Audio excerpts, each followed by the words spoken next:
So for today's video nga mga Marikoy, ay naatikang ng ate ko na bunutin ang kanyang talim na kamuting kahoy o balinghoy na kung papalalin man na malalaki na ang nilalaman nito, ay wow, jackpot na yun. Silbing pang merienda rin, di ba mga Marikoy?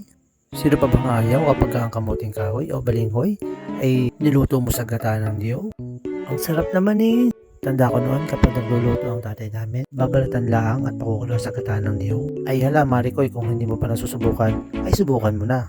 Aba, ay maigiring pamalit sa bigas kapag walang isasaing. Bibiring pantakip sa sikmura pag kumakalam ang ating tiyan. Maraming luto ang pwedeng gawin sa kamuting kahoy.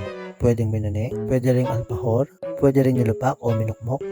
Sinalubsob, ito rin ang main ingredient sa paggawa ng masarap na cassava cake. Konti na at maliit ang naman na nahukay ng kamuting kahoy. Kaya naman napagpasya namin itanim na lang ulit ito. Walang ganon. Alam nyo mga kamarikoy, maliit o malaki man ang meron tayo, ay magpasalamat tayo sa Panginoon kung ano ang ipinagkaloob niya sa atin. Ayon nga sa kasabihan, kapag meron ka daw itinanim, ay meron ka ding aanihin. Kung patulog-tulog ka, ay may aanihin ka din naman. Yun, muta nga lang. Yun nga palang talbos ng kamuting kahoy. Nakuha na rin namin upang ito na rin yung gawin naming ulam. Ito yung isa sa pinakapaborito kong gulayin. Lulutuin mo lang siya sa gata, tapos saluhan mo siya ng sardinas, lalo na pag pula. Ay, laban na yun, Marikoy.